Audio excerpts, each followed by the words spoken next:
hal-hal yang disampaikan secara rasional dan ilmiah saya tidak akan bantah, karena punya dasar metodologi penafsiran. Masalah saya tidak sepakat dengan tafsiran itu beda lagi. Itu sudah arahnya ke keyakinan. Namun tetap saya katakan bahwa tafsiran yang saya yakini tetap seperti keyakinan Kristen yang sekarang. Itu dengan menghormati tafsiran kalian itu. Jadi demikian tentang itu. Masalah abang katakan bahwa gereja Advent ini muncul sudah memang di abad 19 lah, 1863 ya, itu betul, itu tidak saya sangkal. Tapi ketika abang katakan bahwa abang konotasikan atau identikan kami seperti serigala yang menyamar seperti domba masuk ke kalangan Israel, boleh saja abang bilang begitu. Akan tetapi kami tidak merasa seperti itu, karena kami tetap sebagai orang Kristen dengan mengikuti Injil, ajaran para rasul.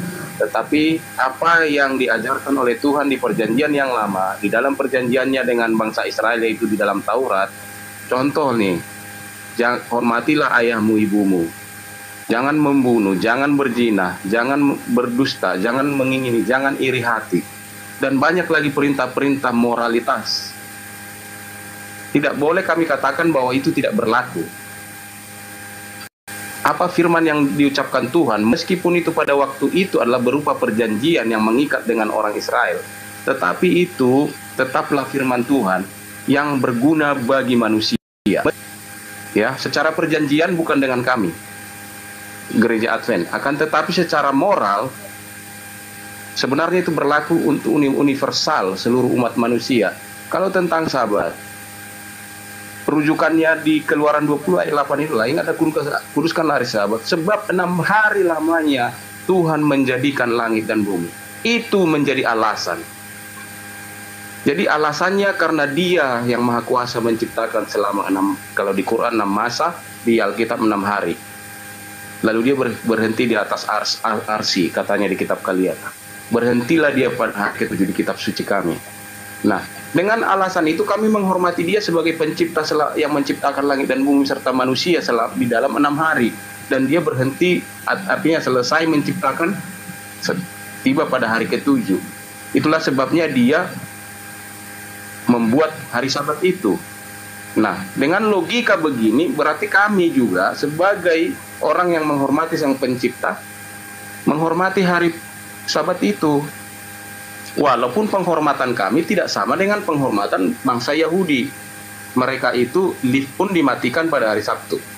Kalau kami tidak seperti itu, hanya untuk hari beribadah, mengingat bahwa Pencipta pernah menciptakan langit dan bumi selama 6 hari. Itu saja dasarnya. Tidak seperti Yahudi, kalau ada pun yang melahirkan tidak ditolong. Itu di dalam hukum-hukum mereka, buatan para rabi seperti itu. Lalu lapar pun nggak boleh beli makanan, walaupun nggak ada makanan di rumah. Di gereja kami tidak seperti itu ajarannya. Gitu. Jadi artinya kalau disebut kami mengaku sebagai Israel, kami enggak. Kami tetap orang Indonesia, tetap orang. Makanya nama gereja kami jelas bukan memakai nama Israel. Kami bukan mesianik, bukan Yahudi.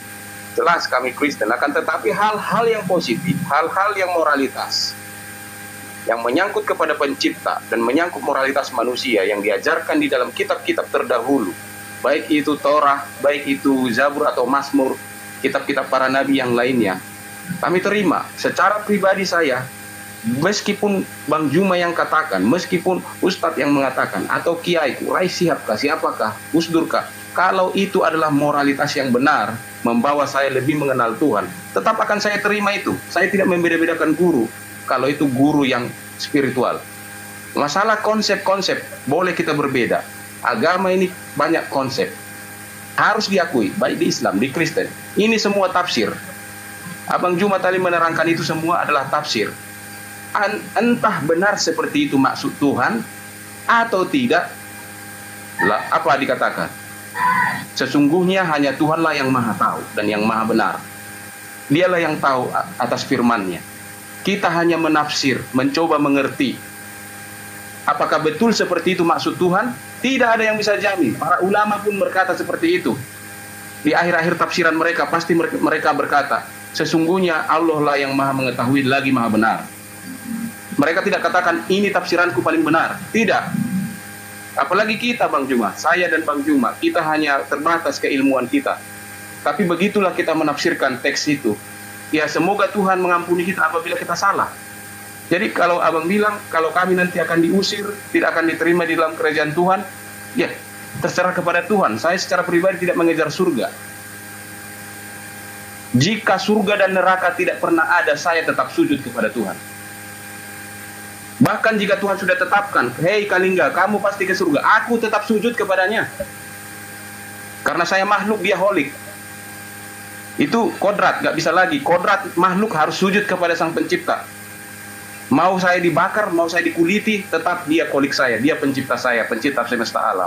Jadi prinsip dalam beragama itu harus semakin luas, jangan lagi diklaster-klasterkan.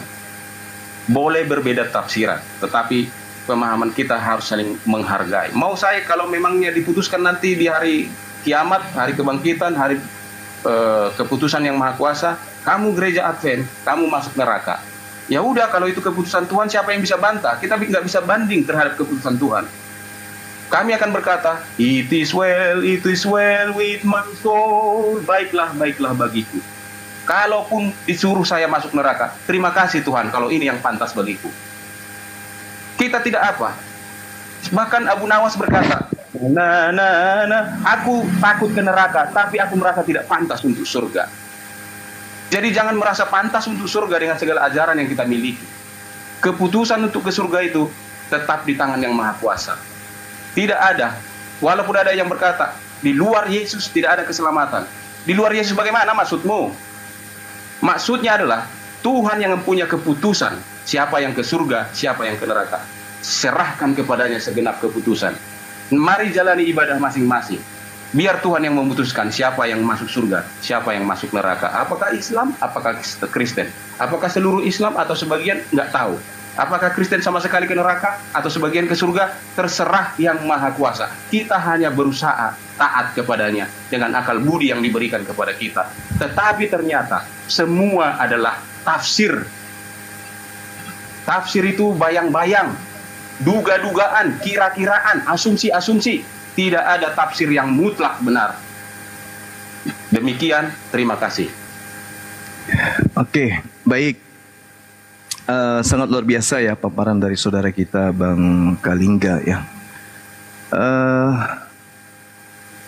Kalau orang pola pikirnya seperti itu, kalau menurut pandangan saya itu jatuh pada posisi zolim. Zolim itu apa? Zolim itu menyepelekan hukum-hukum Tuhan yang datang. Seakan-akan Tuhan membenarkan semua agama. Agama apapun benar, sembahan seperti apapun benar, itu zolim namanya. Sedangkan Tuhan mengajarkan, baik di Al-Quran maupun di Bible, untuk mengasihi Tuhan itu dengan akal. Berarti kalau dikatakan oleh saudara kita tadi, sujud kepada Tuhan, sujud yang dimaksud ini apa? Karena tidak ada dikatakan seseorang itu sujud kepada Tuhan ketika justru aturan-aturan Tuhan itu dilanggar, tetapi mengaku taat. Satu hal yang kemudian ingin saya sampaikan di sini, ketika berbicara mengenai kitab Kejadian, di mana Tuhan mengatakan, aku akan membuat permusuhan antara kamu dan antara keturunanmu dan keturunannya. Sama seperti Al-Quran, ketika kemudian iblis meminta kepada Tuhan untuk dipanjangkan usianya sampai hari kebangkitan, Tuhan membolehkan. Silakan kalau itu pilihanmu. Tidak ada paksaan. Silakan. Kalau kamu sudah ridha dirimu masuk ke neraka, sama seperti yang dilakukan oleh pendeta tadi, silakan. Akan menjadi penghuni neraka benar. Silakan aja. Iblis rela masuk ke neraka. Iblis malah memuji Tuhan, demi kemuliaan-Mu ya Rabb, ya Tuhanku, aku ridha masuk neraka-Mu. Tapi izinkan aku membuktikan bahwa Adam dan keturunannya pun pantas masuk neraka bersamaku. Dan saudara Kalingga mengiyakan pernyataan iblis yang ada dalam Al-Quran ini. bahwa adanya keridaan orang-orang kafir masuk ke neraka disebabkan karena dia serahkan kepada Tuhan demi ego, demi kesombongan beragama, berkeyakinan. Kalau di Islam jelas, Al-Quran surah Fatir menyatakan apa? Inna syaitana lakum adu fattakhizu aduwa innama yad'u hisbahu liyakunu min ashabis sa'ir. Sungguh setan itu musuh bagimu, maka perlakukanlah setan itu sebagai musuh. Jangan kau kasihi musuh itu, karena sesungguhnya setan itu hanya mengajak golongannya agar mereka menjadi penghuni neraka yang menyala-nyala bersama-sama. Kalau umat Islam harus pasang kuda-kuda, kuda-kuda sejajar, kuda-kuda segitiga. Dalam bela diri itu dikatakan kibadaci dan seterusnya terhadap ronrongan iblis. Karena iblis itu sudah bersumpah di hadapan Allah, "Tsumma la'atiyannahum." Kemudian pasti aku akan mendatangi mereka dari depan, "Min baini aidihim wa min khalfihim wa an aymanihim wa an syamalihim." Aku akan mendatangi anak keturunan Adam. Kalau aku tak berhasil dari depan, kubujuknya dia dari belakang. Tak berhasil dari belakang, kubujuknya dia dari kanan. Dan kalau aku tak berhasil dari kanan, dan aku akan membujuk mereka dari arah kiri. Hari ini tak berhasil kubujuk dia, besok. Tak berhasil besok, lusa. Tak berhasil lusa, besoknya lagi. Tak berhasil untuk dia, anaknya. Tak berhasil anaknya, cucunya. Tak berhasil cucunya, cicitnya. Aku akan menyesatkan seluruh keturunan Adam. Jadi tidak gampang itu. Kita mengiyakan, aku rida, yang penting aku sujud. Sujud yang kayak mana? Sedangkan Al-Quran dan bahkan di dalam kitab 1 Yohanes 4 dikatakan, ujilah setiap roh. Sebab apa? Nabi-nabi palsu itu berserak kemana-mana. Bahkan malaikat, bahkan iblis pun bisa mengaku sebagai malaikat terang. Itu dijelaskan dalam Al-Quran, dijelaskan dalam Bible. Al-Quran mengatakan ketika iblis menyatakan apa? Rabbi, wahai Tuhanku, bima aqwaitani la uzayyinanna lahum fil ardi wa la ughwiyannahum ajma'in. Iblis bersumpah di hadapan Tuhan, ya Tuhanku, oleh karena engkau telah memutuskan bahwa aku sesat, aku pasti akan jadikan kejahatan terasa indah bagi orang-orang kafir, dan aku akan menyesatkan mereka semuanya. Ini sumpah iblis kepada Tuhan. Aku iblis akan membuat kejahatan yang dilakukan di hadapanmu justru merasa benar, justru merasa indah. Itu sumpah iblis. Jadi kalau hari ini kita menyatakan misalnya di dalam Al-Quran dikatakan innal ladzina kafaru min ahlil kitabi wal musyrikina fi nari jahannam. Disuarakan di seluruh seantero jagat raya, sesungguhnya orang-orang kafir, orang-orang yang menolak ajaran agama Islam akan dimasukkan ke dalam api neraka yang menyala-nyala. Mereka kekal di dalamnya. Apakah saudara Kristen itu bergeming? Tidak. Mereka tersenyum, cibir, malah menghina Islam. Kenapa?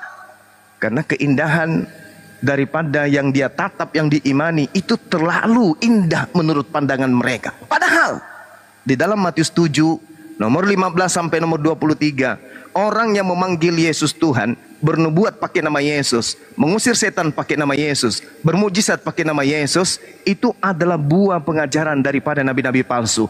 Akan diusir oleh Yesus di data nomor 23. Pada hari itulah aku akan berterus terang kepada mereka, enyahlah daripadaku, kalian semua adalah pembuat kejahatan. Tapi apakah Kristen merasa? Apakah saudara-saudara Kristen itu merasa gentar dengan firman, dengan sabda Yesus yang ada dalam kitab mereka?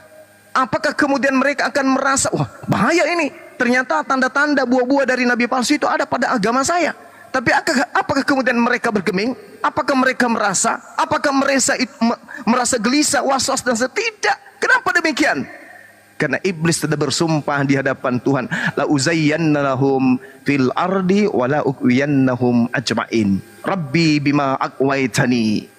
Tuhanku, aku akan pasti jadikan kejahatan yang mereka lakukan, kekufuran yang mereka lakukan, pembangkangan terhadapmu yang mereka lakukan, justru mereka akan merasa itu adalah suatu ketaatan. Justru mereka merasa bahwa itu adalah sebuah kebenaran. Justru mereka mengatakan itu adalah sebuah keindahan. Yang pada nyatanya adalah apa yang mereka lakukan itu justru akan membuahkan hasil. Yesus akan mengusir mereka. Enyahlah daripadaku, kalian semua adalah pembuat kejahatan. Matius 13 nomor 50, pembuat kejahatan akan dilemparkan ke dalam api neraka yang menyala-nyala. Demikian, saya hanya ingin mengatakan itu, bahwa ketika Yesus mengatakan, Simon, Simon, iblis telah diberikan izin untuk mencobai kalian. Itu juga ada di Al-Quran. Tuhan, Rabbi, bima agwaitani la uzayyannana lahum fil ardi wala ughwiyannahum ajma'in. Demikian. Baik, terima kasih. Saya sangat memperhatikan pemaparan dari Abang dari tadi. Terima kasih atas semuanya itu, Bang. Setidaknya teman-teman Muslim yang masih abangan, yang masih butuh pembelajaran, boleh mendapat makna yang baru, diteguhkan keyakinannya masing-masing supaya jangan goyah. Dan orang-orang yang sudah calon-calon mualaf, biarlah mualaf secepatnya, ya. Tapi teman-teman di bawah yang berkomentar, Pak Lingga, Pak Kalingga, kamu takut ya kehilangan persepuluhan. Saya tidak makan dari persepuluhan, bro. Memang saya dijuluki orang pendeta seperti ini, tetapi saya tidak hidup dari perpuluhan. Saya bekerja kok. Saya pakai usaha saya sendiri. Dan saya tidak setuju dengan penerapan persepuluhan. Karena pendeta itu bukan suku Lewi, mereka suku Batak, suku Manado, suku Jawa. Gitu. Saya tidak setuju itu kalau itu. Ya, terima kasih atas itu. Tapi satu ayat yang mau saya sampaikan, karena Bang Juma juga membaca ayat, saya bacakan untuk orang Kristen ya, bukan untuk Bang Juma. Di dalam Efesus 2 ayat 8 dikatakan, sebab karena kasih karunia kamu diselamatkan oleh iman, itu bukan hasil usahamu, melainkan pemberian Allah. Inilah dasar pengajaran yang berbeda di dalam kekristenan dengan teman-teman Muslim, bahwa di teman kita di Muslim tetap mereka harus taat beribadah dengan usaha mereka, ada hitungannya semua. Ibadah ini sekian begini, ada amal, ada perhitungan amal, ada hisab nantinya. Jadi mereka beribadah dengan taat. Saya akui ketaatan kalian itu sangat mengagumkan. 5 kali sehari harus sholat, itu bukan hal yang mudah. Sekali ke gereja aja orang Kristen nggak datang, itu dalam 1 minggu. Jadi saya akui itu bagus, tetapi kami meyakini bahwa kami selamat bukan karena usaha kami. Sebaik apapun kami tidak dapat menyogok Allah dengan ketaatan kami, dengan sujud kami, dengan keimanan kami, semuanya itu ibadah kami, sumbangan-sumbangan kami, amal kami, itu tidak dapat membeli keselamatan sama sekali. Hanya kemurahan, kasih karunia itu bahasa sehari-harinya kemurahan, kebaikan Tuhan, kemurahan Tuhan saja yang dapat menyelamatkan kami manusia berdosa ini. Itu bukan hasil usaha kami, itu adalah karunia atau pemberian dari Tuhan. Itulah kekristenan. Tetapi mungkin banyak orang Kristen yang salah memahami sehingga ini mempergunakan hal ini sebagai kebebasan untuk berbuat dosa. Kami diselamatkan oleh kemurahan Tuhan kok, nggak apa-apa berbuat dosa, berjudi, main slot, main perempuan, check-in di apartemen, main micet. Ya terserah lu, tapi pemahaman dari kitab suci tidak seperti itu.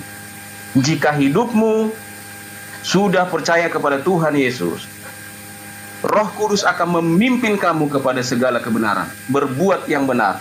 Itu tandanya seorang yang percaya kepada Yesus. Hidupnya diubahkan dari hari ke hari menjadi semakin serupa dalam karakter dan perilakunya dengan Tuhan Yesus.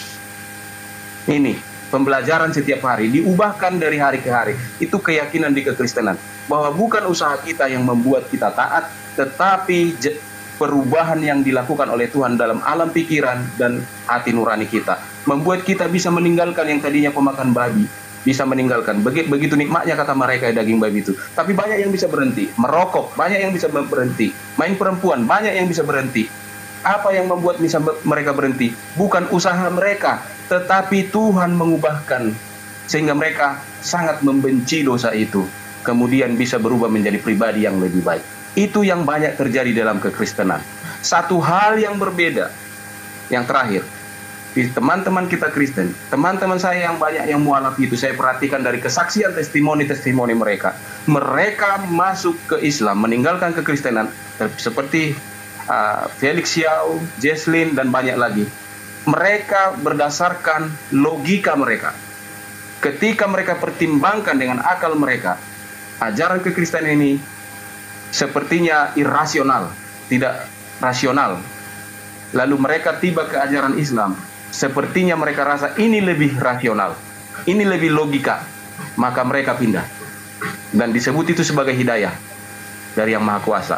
Tetapi orang-orang yang masuk ke Kristen, baik yang pindah dari agama lain, teristimewa dari Islam ke Kristen, pada umumnya, walaupun ada yang disogok-sogok ya, ada yang karena dibantu, ada yang bagaimana, tapi pada umumnya yang berani membuat testimoni itu adalah rata-rata oleh karena perjumpaan pribadi mereka dengan Tuhan. Karena mereka mengalami pengalaman spiritual. Dan kita tidak boleh mentertawakan pengalaman spiritual seseorang. Karena di Islam juga ada ajaran tentang pengalaman spiritual, itu yang dinamakan tasawuf itu. Banyak itu, seperti Rumi, dia lebih ke spiritual, dia tarian tasawuf itu tarian spiritual. Ada juga di kalian seperti itu. Artinya kita tidak boleh mengejek orang dengan pengalaman spiritualnya. Aku bertemu dalam mimpi dengan Tuhan, katanya. Lucu menurut kita, lucu, nggak masuk akal. Akan tetapi dia yang mengalami, bagaimana kita mau mengomentari pengalaman dia? Atau ada yang berkata, saya terakhir umroh, lalu saya melihat ke atas, saya melihat wajah Tuhan, katanya. Itu terserah dia, itu pengalaman dia. Tapi rata-rata orang yang masuk ke Kristen dari Islam adalah mereka yang mengaku mengalami pertemuan, mengalami perjumpaan dengan Tuhan. Itu perbedaannya. Oleh sebab itu Bang Juma, sekuat apapun Bang Juma mengatakan fakta-fakta dalil-dalil ini, kalau mereka yang sudah mengalami perjumpaan dengan Tuhan tidak akan beralih. Sebaliknya, sekuat apapun orang Kristen meyakinkan orang Islam supaya masuk ke Kristen, kalau mereka logikanya sudah masuk di ajaran Islam, tidak akan pindah ke Kristen. Maka perkuatlah di bidang masing-masing. Di Islam perkuat logikanya, di Kristen biarlah semua mengalami pengalaman rohani. Supaya jangan ada rebut-rebutan jemaat, supaya jangan ada memancing di kolam orang lain. Gitu. Demikian yang terakhir dari saya. Hesti, jangan tidur terus kau, nanti kau kegemukan. Terima kasih ya Hesti ya. Baluap, terima aku kasih Bang tidur. Juma. Aku nggak tidur, aku dengerin dongengmu. Jangan kebanyakan kau makan kacang kau. Oke. Kau. Ada noise. Di mana ini noise-nya? Noise-nya di Kalingga, Bang. Kalingga. Ada suara di sini, aku di hutan. Kau. Dari tadi kok noise tuh, nggak percaya nih aku mute ya. Nih, dia pasti gak ada. Aman kan?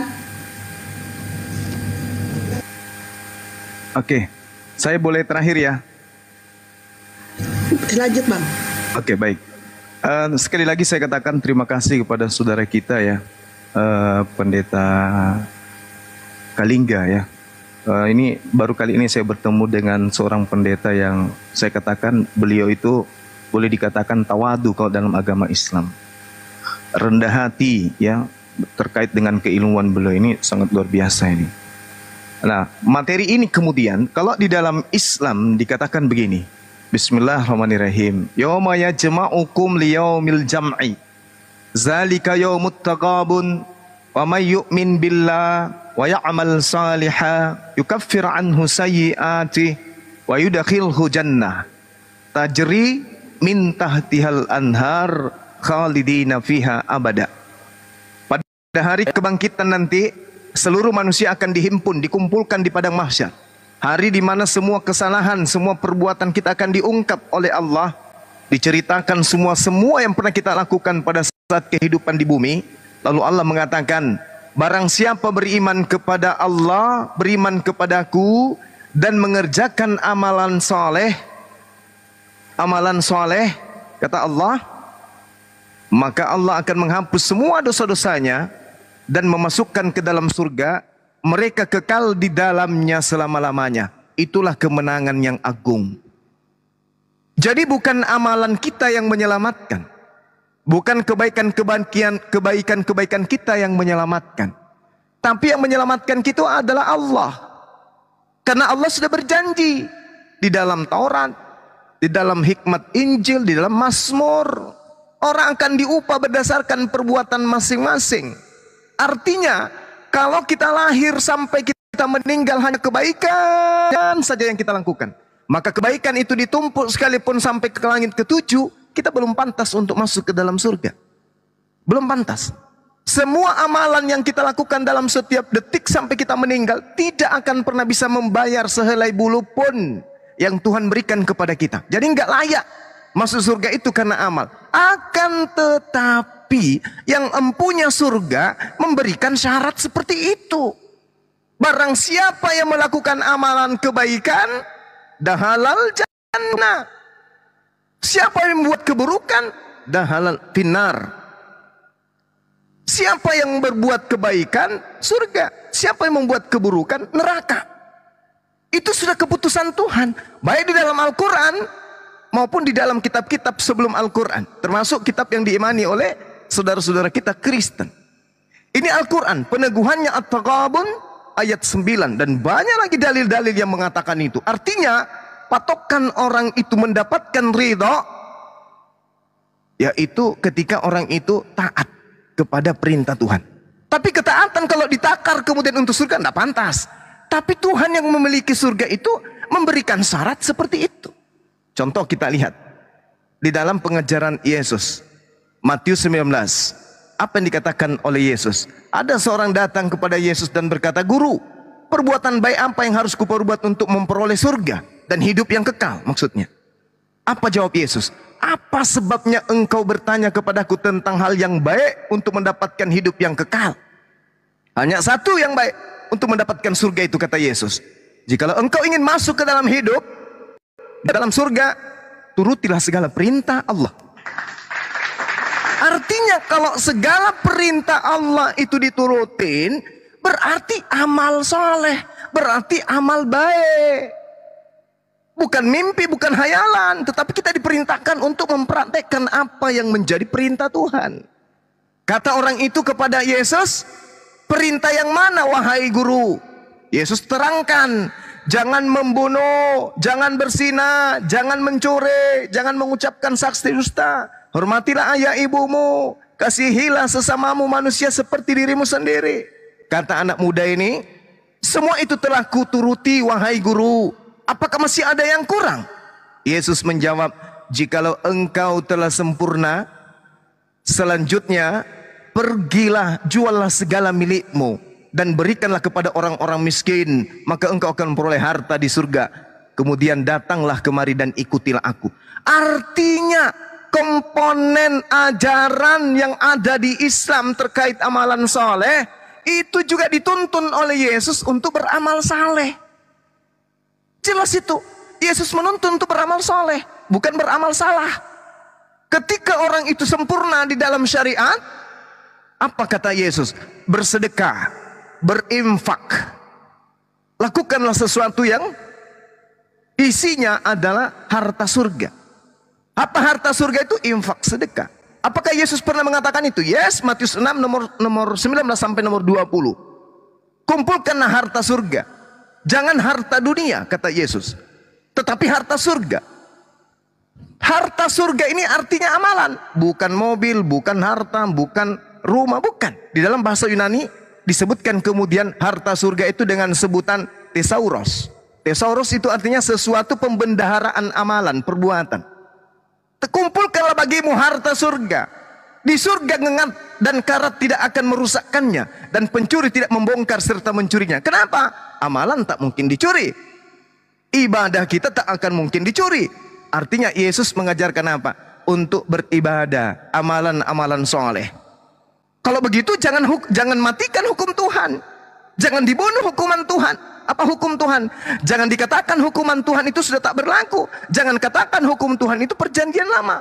Jangan. Tetapi teruslah kemudian menggali apa yang Tuhan inginkan terhadap manusia. Hukum Tuhan datang kepada Nabi Musa hanya untuk Nabi Musa dan kaumnya. Begitu juga hukum Tuhan datang kepada Yesus hanya aturan Tuhan untuk kaumnya Nabi Isa alaihissalam. Nah sekarang, apa yang saya jelaskan menurut Al-Quran, menurut Bible, dalam hal ini pernyataan Yesus, apakah ada endingnya, saripati untuk menyelamatkan manusia itu betul sesuai dengan kaidah itu? Satu, Yohanes 5 nomor 29. Dan mereka yang telah berbuat baik akan dikeluarkan dari kubur, lalu bangkit hidup yang kekal. Berbuat baik akan bangkit dari kubur dan hidup yang kekal. Berbuat baik berarti amalan soleh. Sebaliknya kata Yesus, tetapi mereka yang bangkit dari kubur dengan perbuatan jahatnya di atas muka bumi tadinya ketika ia di bumi, apa kata Yesus? Akan dibangkitkan untuk dihukum di neraka. Na'udzubillah summa na'udzubillah. Berarti pola kehidupan kita di dunia ini menurut Yesus takarannya ada amalan baik dan amalan buruk. Sangat disayangkan di Kristen tak ada ini. Karena kenapa? Efesus 2 nomor 15, dengan matinya Yesus dia telah membatalkan hukum Tuhan di dalam Torah beserta segala perintah dan ketetapan yang ada di dalamnya. Nanti 1 menit terakhir akan saya jelaskan itu. Lalu kemudian data yang mana lagi? Di kitabnya orang Yahudi. Misalnya di Mazmur 62 nomor 12.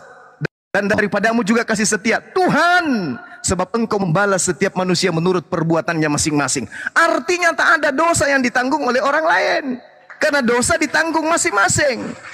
Yehezkiel 18:30, oleh karena itu aku akan menghukum kamu masing-masing menurut tindakanmu masing-masing. Hai kaum Israel, demikianlah firman Tuhan, maka bertobatlah dan berpalinglah dari segala durhakamu, supaya itu jangan bagimu menjadi batu sandungan yang menjatuhkan kamu ke dalam kesalahan.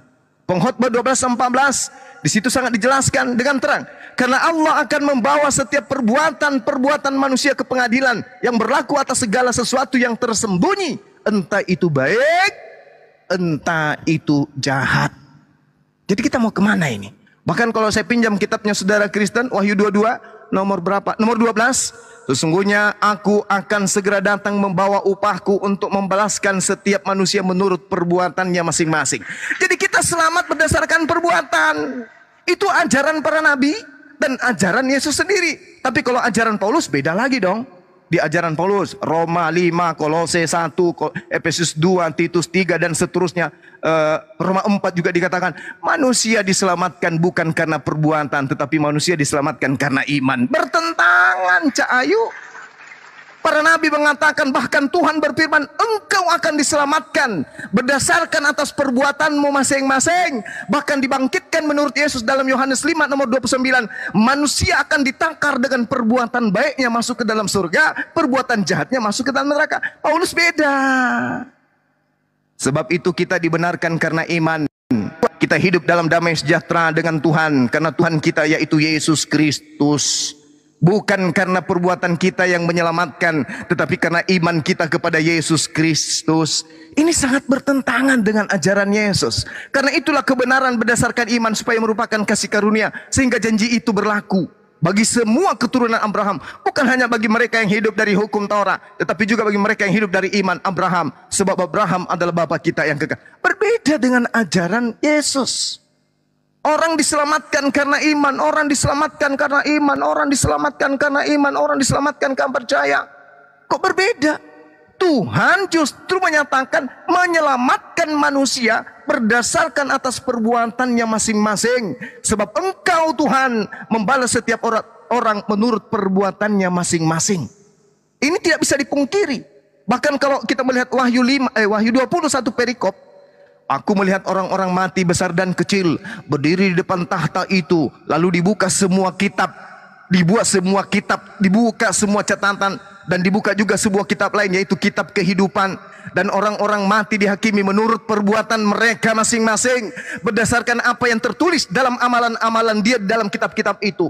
Maka laut menyerahkan orang-orang mati yang ada di dalamnya, dan maut dan kerajaan maut menyerahkan orang-orang mati yang ada di dalamnya, dan mereka dihakimi masing-masing menurut perbuatannya masing-masing.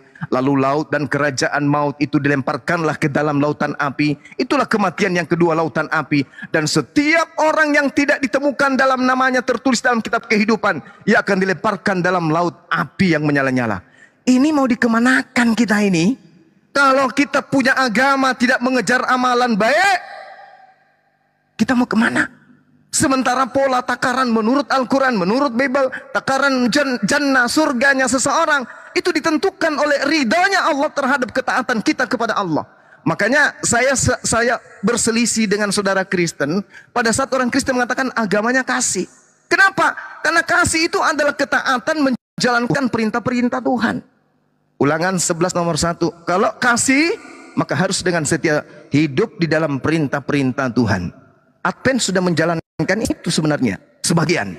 Tapi sayangnya, hukum-hukum Tuhan itu hanya berlaku kepada Bani Israel saja. Bukan berlaku kepada di luar Bani Israel. Saya kira begitu saudaraku, bahwa ketika saudara ridha kemudian masuk neraka, itu sama dengan iblis yang ridha kepada Allah. Ya Rab, aku ikhlas untuk kemudian masuk ke nerakamu. Aku terima ketika kemudian engkau mengatakan aku telah masuk neraka untuk mengisi neraka. Rabbi bima aqwaitani la uzayyannanna lahum fil ardi wa la uqwiyannahum ajma'in. Iblis berkata, Tuhanku, oleh karena engkau telah memutuskan bahwa aku sesat, aku pasti akan menjadikan kejahatan terasa indah bagi mereka di bumi. Ini saudara-saudara pendeta, mohon maaf nih, begitu masuk ke gereja, banyak jemaat, diajaknya orang-orang ini menyembah Yesus, sehingga orang-orang yang ada pada masa itu pada gereja menganggap indah apa yang diajarkan oleh pendeta. Padahal Matius 7 nomor 15 sampai nomor 23, justru Yesus akan mengusir orang-orang yang memanggilnya Tuhan, bermukjizat pakai namanya, mengusir setan pakai namanya, bernubuat pakai namanya. Tapi itu dianggap sebagai sesuatu yang indah, sesuatu yang benar, sesuatu yang baik. Saya kira begitu dari saya, saudara-saudara sekalian. Kalau ada yang mau melanjutkan, silakan. Ada yang menanggapi juga, silakan. Demikian.